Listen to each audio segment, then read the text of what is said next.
Friends, welcome to my channel Indian mom passion. और मैं हूं सुषमा। और आज आप लोगों के लिए मैं बनाने जा रही हूं बिस्किट का केक। जी हाँ, आज मैं चॉकलेट बिस्किट केक बनाने जा रही हूं, जो कि बहुत ही ईजी है और बहुत जल्दी बन जाता है। तो चलिए सबसे पहले देख लेते हैं कि हमको क्या क्या चाहिए।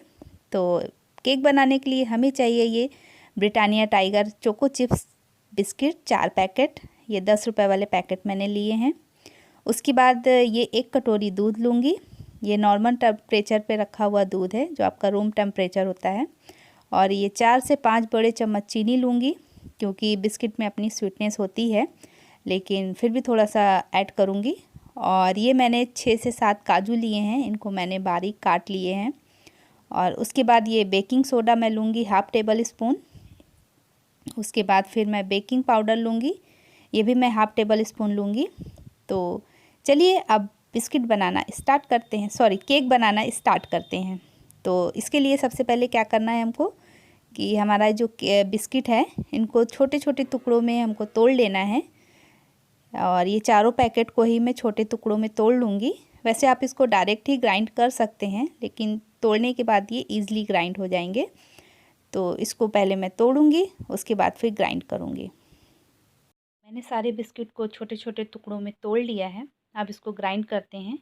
तो मैं इसको 2 बार में ग्राइंड करूँगी।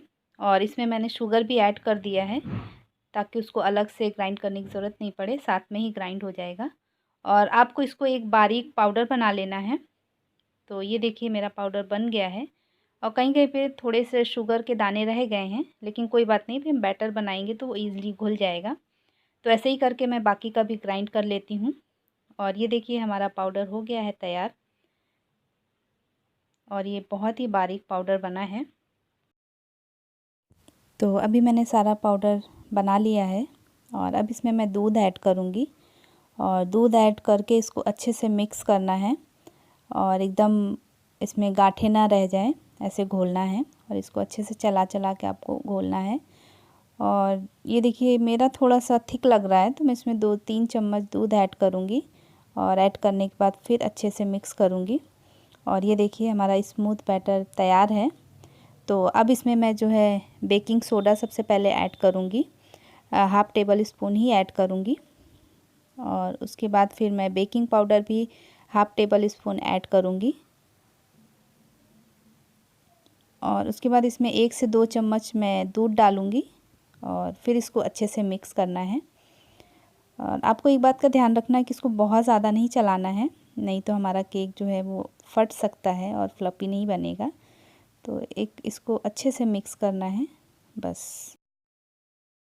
तो ये हमारा बैटर अब बिल्कुल रेडी है। अब इसको मैं ढककर 5 मिनट के लिए साइड रख देती हूँ। और अपना जो है बोल ग्रीस कर लेती हूँ, जिसमें मैं इस केक को पकाने वाली हूँ। तो मैं माइक्रोवेव में पकाऊंगी। तो इसको मैं अच्छे से इसमें ऑयल लगा रही हूँ। आप चाहें तो इसमें बटर भी लगा सकते हैं। और ये मेरा हो गया। अब इसमें मैं बैटर डालूँगी। और इस पूरे बैटर को डाल देना है। और डालने के बाद थोड़ा सा इसको टैप करना है, ताकि इसमें जो भी बबल्स हों वो हट जाएं। और टैप करने के बाद फिर मैं इसमें अपना ये ड्राई फ्रूट जो मैंने काजू लिया है, इसको अच्छे से स्प्रिंकल कर दूंगी। इससे केक बहुत ही सुंदर दिखता है। और अगर आप अपने बच्चों के लिए बना रहे हैं तो भाई ये ज़रूर ऐड करिएगा, क्योंकि मेरे बच्चों को तो ऐसे केक खाना बहुत पसंद है। तो चलिए अब इसको मैं माइक्रोवेव के अंदर पका लेती हूँ। इसको सीधा मैंने माइक्रोवेव में डाल दिया है, मैंने कोई प्री हीट नहीं किया है। और ये ऑन करके सिर्फ मैं 5 मिनट का टाइमर लगाऊंगी। और इसके बाद मैं स्टार्ट कर दूंगी। और ये हमारा 5 मिनट में ही केक बनकर रेडी हो जाएगा। आप चाहें तो इसको बीच में चेक भी कर सकते हैं 2-3 मिनट में। तो लेकिन मैंने चेक नहीं किया, क्योंकि मेरा तो हो जाता है, मैंने पहले भी ट्राई किया है। तो ये देखिए हमारा केक कितना फ्लफी हो गया है, जस्ट ये डबल हो गया है। तो इसको मैं निकाल लेती हूँ बाहर। और अब मैं एक नाइफ़ के सहारे से चेक करूँगी कि मेरा केक हो गया है कि नहीं। तो ये देखिए मेरा नाइफ़ एकदम क्लियर निकल रहा है। इट्स मीन्स कि हमारा केक बिल्कुल तैयार है। और इसको मैं 2-3 मिनट के लिए रख देती हूँ। और उसके बाद फिर मैं इसको साइड से अलग करूँगी। 2-3 मिनट हो गए हैं। अब ये थोड़ा सा इसका टेम्परेचर कम हो गया है। तो मैं इसके साइड्स अलग कर लेती हूँ और इसको एक प्लेट पे ऐसे करके फ्लिप करना है और थोड़ा सा आपको टैप करना है ताकि नीचे की जो सतह पे केक है वो भी ईज़िली निकल जाए। तो ये देखिए, ये मेरा केक देखिए कितना गर्म और कितना अच्छा लग रहा है। तो अब इसको मैं दूसरी प्लेट के सहारे से फिर से मैं एक बार फ्लिप करूँगी, क्योंकि मैंने इधर डेकोरेट किया है ड्राई फ्रूट से। तो ये देखिए, ये मेरा हो गया और अभी थोड़ा ठंडा हो जाए फिर मैं आपको इसको कट करके ज़रूर दिखाऊंगी।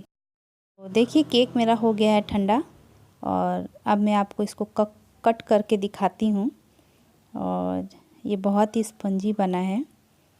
तो चलिए इसको काट के मैं आपको दिखाती हूँ, लेकिन उसके पहले मैं इसमें थोड़ा सा हर्शीज़ सिरप डाल रही हूँ, क्योंकि मैंने ये अपने बच्चों के लिए बनाया है और मेरे बच्चों के लिए तो जितना चॉकलेट हो उतना ही कम होता है।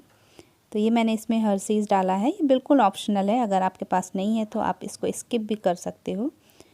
तो ये देखिए, कटते ही कैसा कितना फ्लफ़ी कितना स्पंजी दिख रहा है ना। तो ये देखिए, मैंने एक स्लाइस काटा और अभी ये थोड़ा सा गर्म है तो इसलिए थोड़ा सा मेरा हल्का सा बिखर रहा है, लेकिन एक बार ये पूरा ठंडा हो जाएगा तो ये बहुत अच्छा दिखेगा। तो ये देखिए कितना सॉफ्ट और टेस्टी बना है। देखा आपने कैसे मैंने फटाफट ये केक बना दिया है। तो अगर आपको मेरी वीडियो पसंद आई हो तो प्लीज़ इसको लाइक करिएगा, शेयर करिएगा और अगर आप मेरे चैनल पे नए हैं तो प्लीज़ मेरे चैनल को सब्सक्राइब करिएगा और बेल बटन को ज़रूर हिट करिएगा ताकि आपको मेरी कोई भी वीडियो मिले सबसे पहले। Thank you for watching.